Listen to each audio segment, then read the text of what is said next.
सारे मसीह भाई बहनों को मेरी ओर से जय मसीह की प्रेज द लॉर्ड। हमने आज तक 6 एपिसोड पूरे कर लिए हैं। भाई डीजीएस दिनाकरण द्वारा लिखित पुस्तक स्वर्ग की अंतर्दृष्टि में आपका स्वागत है।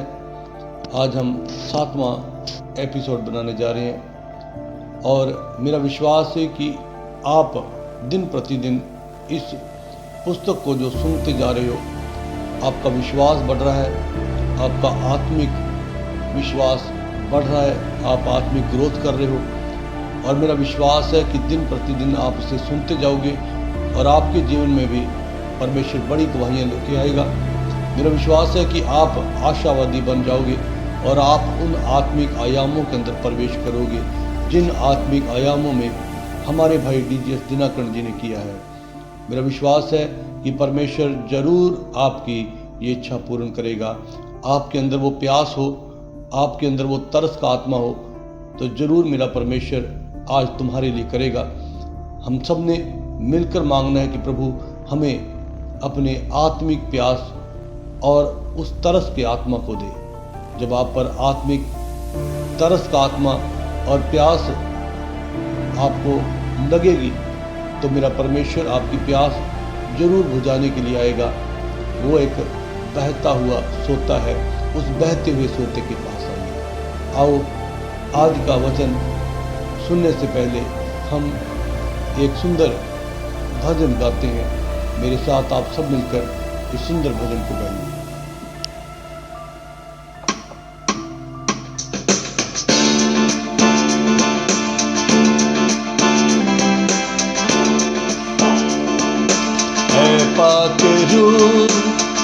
पाक रूह आजा मुझे आके छू, ऐ पाक रूह आजा मुझे आके छू, ऐ पाक रूह आजा मुझे आके छू। जीवन से मेरे अंधेरा मिटा, वांग चिरागों के जलना सिखा। जीवन से मेरे अंधेरा मिटा, वांग चिरागों के जलना सिखा। किससे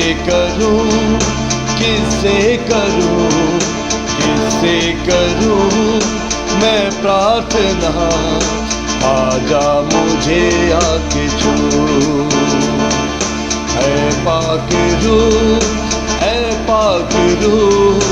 आजा मुझे आके छू, ऐ पाक रूह आजा मुझे आके छू।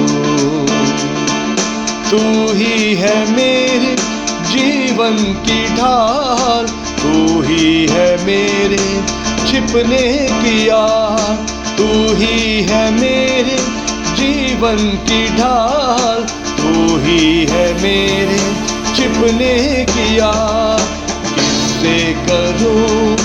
किससे करूं मैं प्रार्थना, आजा मुझे आके छू, ऐ पाक रूह आजा मुझे आके छू, ऐ पाक रूह आजा मुझे आके छू। पापों से मैं तो हूँ जकड़ा हुआ, बख्श दिए तूने मेरे गुनाह। पापों से मैं तो जकड़ा हुआ, बख्श दिए तूने मेरे गुनाह। लहू से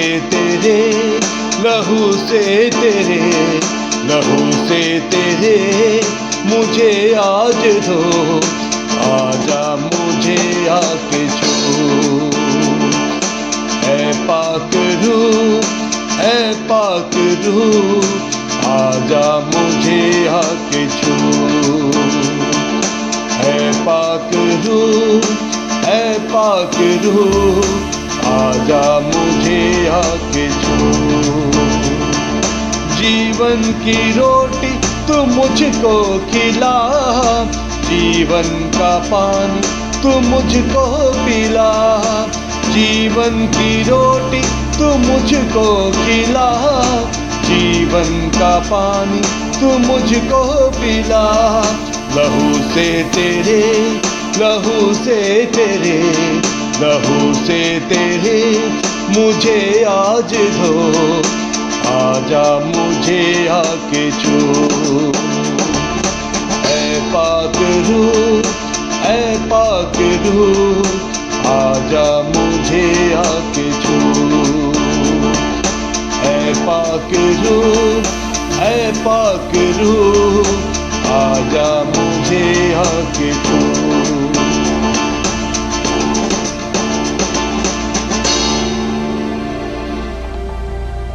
धन्यवाद करते हैं परमेश्वर का इस सुंदर आराधना के लिए, परमेश्वर का धन्यवाद करते हैं। आओ आज हम तीसरा अध्याय का तीसरा पाठ पढ़ते हैं, वैभव का स्पर्श, और उसके अंदर पाठ है परमेश्वर की दैविक योजनाओं को उसके भविष्य वक्ताओं पर प्रकट करने की उसकी इच्छा। सर्वशक्तिमान परमेश्वर की उसके भविष्य वक्ताओं से बातचीत करने की उसकी इच्छा का वर्णन करते हुए बाइबल हमें बताती है। इसी प्रकार से प्रभु यहोवा अपने दास भविष्यवक्ताओं पर अपना मर्म बिना प्रकट किए हुए कुछ भी ना करेगा। आमोस की पुस्तक उसका 3 बाब उसकी 7 आयत में सदोम पर अपना न्याय भेजने से पहले परमेश्वर निम्नलिखित वचन के अनुसार स्वर्ग पर से नीचे उतर आया ताकि वह उसे अपने भविष्यवक्ता इब्राहिम पर प्रकट करे।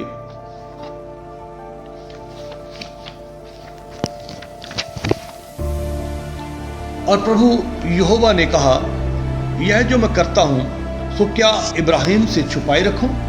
इसी प्रकार प्रभु यीशु स्वयं किसी देश, व्यक्ति, समूह से संबंधित उन घटनाओं के विषय में बातें करने हमें स्वर्ग में ले जा सकता है जो उसने पृथ्वी पर पूरी करने के लिए स्वर्ग में तैयार की हैं। ये बातें कभी कभी हमारे व्यक्तिगत जीवन, हमारे संगी साथियों के जीवन या हमारी सेवकाई से संबंधित हो सकती हैं। ये 3 विभिन्न परिस्थितियां हैं जबकि परमेश्वर हमारे लिए उसे देखने को स्वर्ग को खोल सकता है या उससे बातचीत करने के लिए हमें स्वर्ग में ले जा सकता है। अब मैं आपको कुछ मुख्य तथ्य बताता हूं जो कि ऐसे व्यक्ति को मालूम होने चाहिए जो स्वर्ग का दर्शन पाने के लिए आतुर है। पहला, स्वर्ग की वास्तविकता। मेरे पिता के घर में बहुत से रहने के स्थान हैं। यदि ना होते तो मैं तुमसे कह देता, क्योंकि मैं तुम्हारे लिए जगह तैयार करने को जाता हूँ। और यदि मैं जाकर तुम्हारे लिए जगह तैयार करूँ तो फिर आकर तुम्हें अपने यहाँ ले जाऊँगा कि जहाँ मैं रहूँ वहाँ तुम भी रहो। यूहन्ना 14 बाब उसकी 2 से 3 आयत में लिखा हुआ है। हमारे प्रभु यीशु मसीह के इन अमर वचनों ने समस्त संसार के करोड़ों लोगों को उनकी मृत्यु के पश्चात जीवन के संबंध में बीती सारी शताब्दियों में आशा दिलाई है। मसीह का यह कथन इस भौतिक संसार के द्वारा प्रदत्त अथाह गड्ढे और अंधकार की पृष्ठभूमि में एक टिमटिमाते हुए हीरे के समान चमकता है।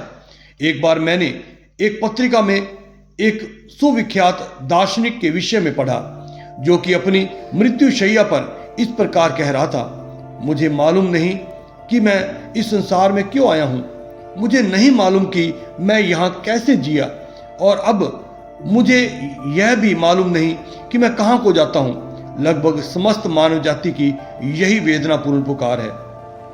इसके विपरीत जिन लोगों ने अपना जीवन प्रभु यीशु मसीह को समर्पित किया है वे संसार को बड़े उत्साह, अद्भुत और अपेक्षा सहित छोड़ देते हैं। ऐसे लोगों के लिए उनकी अंतिम सांस छोड़ने के समय मसीह के द्वारा स्वर्ग के विषय में कहे गए उपरोक्त शांतिदायक वचन स्वतः ही एक वास्तविकता बन जाते हैं। मैंने अपने जीवन की एक विशेष घटना को सदैव अनमोल माना है। जब स्वर्ग मेरे लिए एक वास्तविकता बन गया था, मद्रास में मेरे एक अच्छे मित्र थे जिनका नाम S.T. जयवराज था और मैं उनका बहुत आदर करता था क्योंकि वे परमेश्वर के सेवकों के प्रति बहुत गहराई से प्रेम दर्शाते थे। दुर्भाग्यवश अचानक ही उनकी प्रिय व धर्मपत्नी का देहांत हो गया।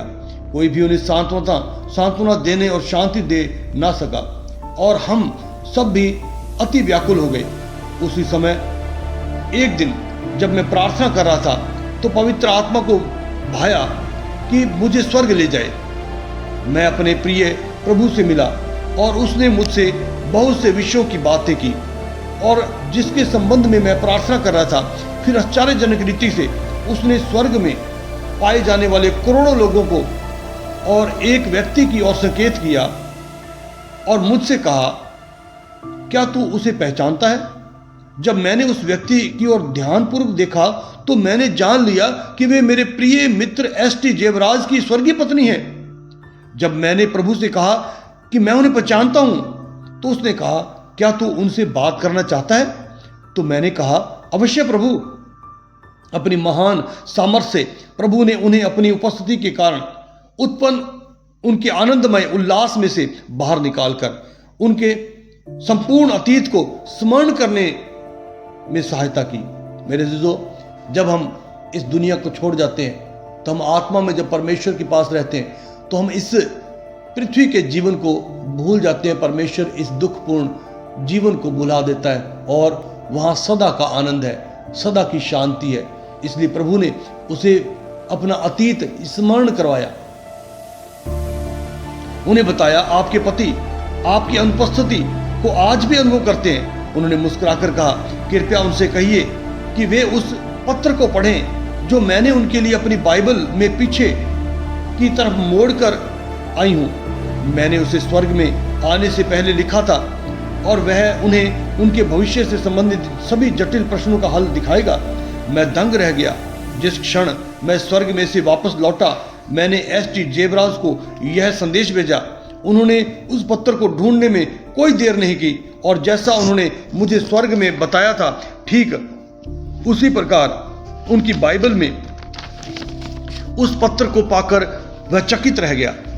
जब उन्होंने उसे आंसुओं के साथ बड़ी उत्सुकता से पढ़ा तो वे अति प्रसन्न और उत्साहित हुए और शायद उन्हें स्वर्ग में बुलाहट का पूर्वाभास हो गया था और इस कारण उन्होंने वह पत्र लिख डाला था।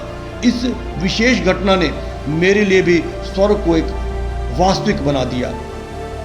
और दूसरा है स्वर्ग का वैभव। बाइबल निम्नलिखित पद में कहती है कि स्वर्ग का वैभव किसी प्रकार की मानवीय कल्पना से मापा नहीं जा सकता। पहला कुरिन्थियों उसका 2:9 में लिखा हुआ है, जो आंखों ने नहीं देखा, जो कान ने नहीं सुना, जो बातें मनुष्य के चित्त पर नहीं चढ़ी, वे ही हैं जो परमेश्वर ने अपने प्रेम रखने वालों के लिए तैयार की है।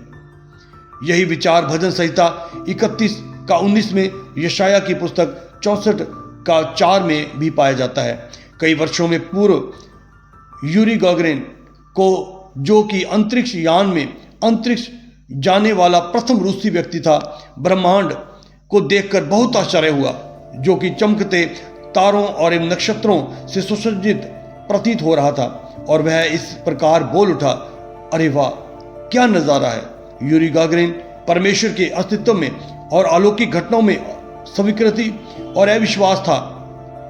फिर भी ब्रह्मांड के वैभव को देखकर और यह देखकर कि सृष्टिकर्ता ने उसमें नक्षत्रों और तारों को किस प्रकार जमा रखा है, वह अपने रोमांच को अपने अंदर समा न सका।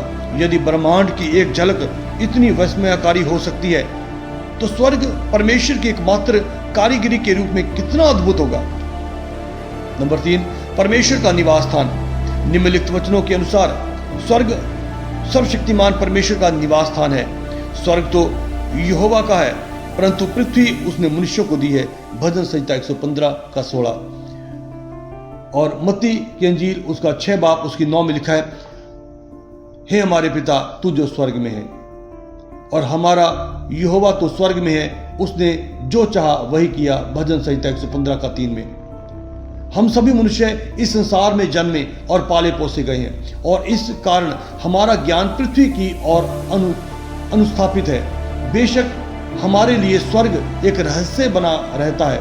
कुछ समय पूर्व एक अंतर्राष्ट्रीय पत्रिका में कैलिफोर्निया यूएसए में स्थित एक बहुत शाला के विषय में एक लेख छपा था और उस लेख में उस वेदशाला के अध्यक्ष ने बड़े उत्साहित और उत्तेजित होकर यह लिखा था, प्रतिदिन हम सबसे शक्तिशाली एवं बड़ी बड़ी दूरबीनों की सहायता से आकाश को देखते हैं और यह वास्तव में आश्चर्यजनक की बात है कि लगभग प्रतिदिन हम 5 या 6 नए तारों की खोज करते हैं।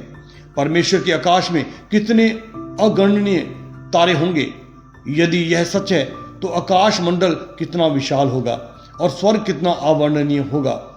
20 जुलाई 1969 को जब मनुष्य ने पहली बार चंद्रमा पर कदम रखा, समस्त संसार उल्लासित होगा। वे अपेक्षा करने लगे कि अंतरिक्ष यात्री चंद्रमा की सतह और उसके जलवायु, उसके संयोजन, उस पर मनुष्यों के रहने की संभावना के विषय में रहस्यों को खोज निकालेंगे। यह विचार रखते हुए अंतरिक्ष यात्रियों को निर्देश दिए गए कि वे चंद्रमा की सतह पर से चट्टानों के टुकड़े साथ लेकर आए। यद्यपि इन चट्टानों पर घोर और विभिन्न परीक्षण किए गए, अंततः वैज्ञानिकों ने यही कहा कि चंद्रमा की चट्टानों के टुकड़ों ने बोलने से इनकार कर दिया। जी हाँ, वे वास्तव में उनका विच्छेदन करके उनको संयोजन के रहस्यों को ढूंढ निकालने में असफल रहे। यदि यह सच है तो परमेश्वर के निवास स्थान अर्थात स्वर्ग की संरचना कितनी अबोध्य होगी। नंबर 4, पवित्र आत्मा स्वर्ग तक पहुंचने का परमेश्वर का साधन। एकमात्र पवित्र आत्मा है जो आपको अपने हाथों पर बैठाकर उस स्वर्ग में ले जा सकता है। उस पवित्र आत्मा का अनादर ना करो। आपकी और पवित्र आत्मा की बराबर की सहभागिता है। जब तक आप पांव नहीं उठाएंगे तब तक परमेश्वर का आत्मा आपके लिए कुछ नहीं कर पाएगा। मनुष्य जाति को NASA यानी कि नासा USA से बड़े बड़े रॉकेटों को अंतरिक्ष के ऊपर जाते हुए देखने का सौभाग्य प्राप्त हुआ है। हर एक बार एक रॉकेट को अंतरिक्ष में ऊपर जाते हुए और नीचे से आग व धुआं छोड़ते हुए देखना कितना भयानक दृश्य होता है। वह अंतरिक्ष में उस बिंदु पर पहुंचता है जहां पर अंतरिक्ष यान को छोड़ दिया जाता है, जहां पर से वह चंद्रमा के गुरुत्वाकर्षण बल द्वारा खींच लिया जाएगा। यह सच में हमारी आंखों के लिए एक चमत्कार है। यह वास्तव में एक वैज्ञानिक चमत्कार है। इस शक्तिशाली रॉकेट की सहायता के बिना यह अंतरिक्ष यान कभी भी चंद्रमा के चारों ओर कक्ष में तक नहीं पहुंच सकता। उसी अनुरूपता में अंदर हमें हमारी मानवीय आत्मा को परमेश्वर के निवास स्थान की झलक प्राप्त करने के लिए जाने के लिए उस शक्तिशाली अलौकिक रॉकेट की अर्थात पवित्र आत्मा की आवश्यकता होती है। परमेश्वर का धन्यवाद हो कि वह अपनी दया से, अनुग्रहकारी रीति से हमें उसके सामर्थी पवित्र आत्मा से बलवंत बनाने के लिए आगे आया है, जिससे कि हमारी मानवीय आत्माएं उसके आनंद एवं सुख के लिए स्वर्ग में पहुंचाई जाए, ताकि हम स्वर्ग के एक वास्तविक अंतर्दृष्टि पा सकें। निम्नलिखित पदों में प्रेरित यूहन्ना ने सुस्पष्टता पूर्वक कहा है कि जब वह पवित्र आत्मा से भर गया, वह स्वर्ग नामक आत्मिक राज्य में ले जाया गया और जहां पर उसने पुनरुत्थित प्रभु यीशु मसीह एवं परमेश्वर पिता दोनों का दर्शन पाया। प्रकाशित वाक्य 1 अध्याय उसकी 10 और 11 आयत में लिखा हुआ है, मैं प्रभु के दिन आत्मा में आ गया और अपने पीछे तुरही का सा बड़ा शब्द यह कहते हुए सुना, मैं अल्फा और ओमेगा, प्रथम और अंतिम हूं। प्रकाशित वाक्य 4 अध्याय उसकी 2 और 3 आयत में लिखा हुआ है, और तुरंत मैं आत्मा में आ गया, क्या देखता हूं कि एक सिंहासन स्वर्ग में धरा है और उस सिंहासन पर कोई बैठा है और उस पर जो बैठा है वह यशब और माणिक सा दिखाई देता है और उस सिंहासन के चारों ओर मरकत का सा मेघ धनुष दिखाई देता है। इस अद्भुत पवित्र आत्मा के लिए परमेश्वर का धन्यवाद हो, जो कि सर्वशक्तिमान परमेश्वर के हाथों द्वारा हमें वरदान स्वरूप मिला है, ताकि उसकी इच्छा अनुसार हमें स्वर्ग पर ले जाकर वापस पृथ्वी पर ले जाया जाए। 5 नंबर, स्वर्ग के निवासी। जब मनुष्य ने चंद्रमा पर कदम रखा तो पृथ्वी के कुछ स्थलों में ऐसी आशंका थी कि या तो उनका सामना समान मनुष्यों से होगा या चंद्रमा पर रहने वाले विभिन्न प्राणियों से होगा, परंतु ऐसा नहीं होना था। इस कारण समाज के उन भागों में निराशा छा गई, परंतु स्वर्ग में एक महान व्यक्ति है जो परमेश्वर कहलाता है, जो हमारा स्वागत करने को ठहरा हुआ है। पवित्र आत्मा उसका वर्णन इन शब्दों में करता है। प्रेरित पौलुस पवित्र शास्त्र में उसके वैभव का इस प्रकार वर्णन करता है, जो परम धन्य और अद्वैत अधिपति और राजाओं का राजा है, प्रभुओं का प्रभु है, अमरता केवल उसी की है और वह अगम्य ज्योति में रहता है और न उसे किसी मनुष्य ने देखा है न कभी देख सकता है। उसकी प्रतिष्ठा और राज्य युगानुयुग रहेगा। आमीन।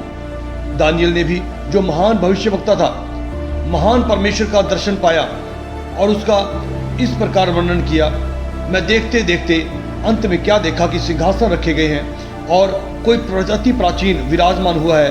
उसका वस्त्र हिम सा उजला और सिर के बाल निर्मल ऊन सरीखे हैं। उसका सिंहासन अग्निमय और उसके पहिए धधकती हुई आग के से दिख पड़ते हैं। जी हाँ, यही प्रतापी परमेश्वर जो स्वर्ग में हमारा स्वागत करने को ठहरा रहता है। परमेश्वर का धन्यवाद हो। कल फिर देखेंगे इसके आगे, जो परमेश्वर के दास भाई डीजीएस दिनकरण जी द्वारा स्वर्गीय दर्शन के बारे में समझाया गया। बड़ी अच्छी तरीके से इस पुस्तक में लिखा गया है किस प्रकार से हमें चलना चाहिए, किस प्रकार से पवित्र आत्मा का सानिध्य प्राप्त कर सकते हैं, किस प्रकार से उस पवित्र आत्मा के साथ संबंध बनाते हुए आप परमेश्वर के उस घर को देख सकते हैं जहां हम चिरस्थायी रहने वाले हैं। परमेश्वर आपको बहुत आशीष दे। मेरा विश्वास है कि आप इस वचनों के द्वारा आशीष पाएंगे और आपके जीवन में बड़े बड़े कार्य होंगे। और आप इस वीडियो को अपने मित्रों को, अपने सगे संबंधियों को भेजें, ताकि भाई डीजीएस दिनकरण द्वारा जो लिखे गए ये स्वर्गीय दर्शन की ये पुस्तक सब तक पहुंचाई जाए और परमेश्वर के वचन का प्रचार हो। जय मसीह की।